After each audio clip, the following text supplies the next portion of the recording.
I recently learned firsthand of a young man who attended the temple with a heart pleading for help. Many months earlier, he had received his call to serve in a mission in South America. However, his visa was delayed for such a lengthy period that he was reassigned to a mission in the United States. Although disappointed he could not serve in the area of his original call, he nonetheless worked hard in his new assignment, determined to serve to the best of his ability. He became discouraged, however, because of negative experiences he had with missionaries, who seemed to him to be more interested in having a good time than in sharing the gospel. A few short months later, this young man suffered a very serious health challenge, which left him partially paralyzed. And so he was sent home on a medical leave. Some months later, the young man had healed completely, and his paralysis had disappeared. He was informed that he would once again be able to serve as a missionary, a blessing for which he had prayed daily.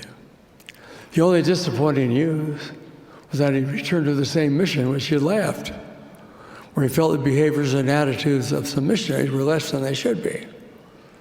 He'd come to the temple to seek comfort and confirmation that he could have a good experience as a missionary.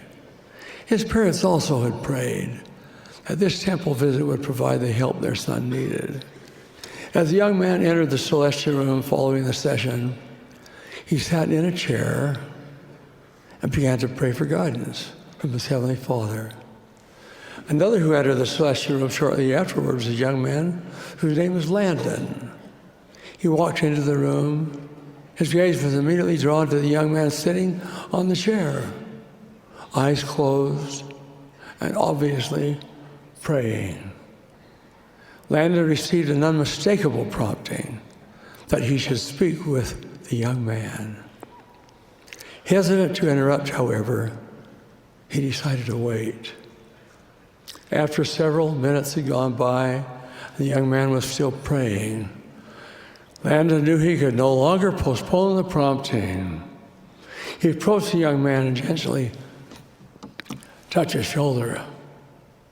The young man opened his eyes, startled that he had been disturbed. Landon said quietly, and I quote, "I felt impressed.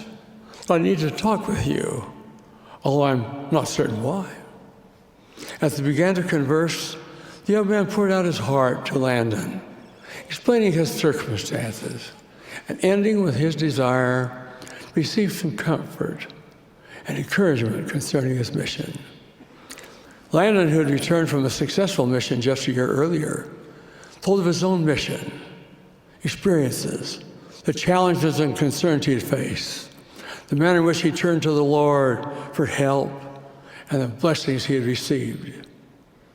His words were comforting and reassuring, and his enthusiasm for his mission was contagious. Eventually, as his fears subsided, a feeling of peace came to the young man. He felt deep gratitude as he realized his prayer had been answered. The two young men prayed together. Then Landon prepared to leave, happy that he had listened to the inspiration which had come to him.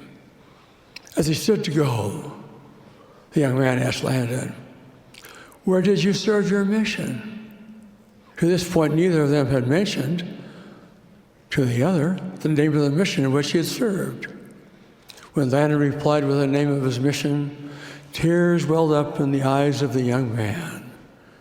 Landon had served in the very mission to which the young man would be returning.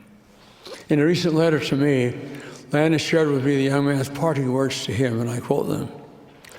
"I had faith Heavenly Father would bless me, but I never could have imagined He'd send someone to help me who had served in my own mission.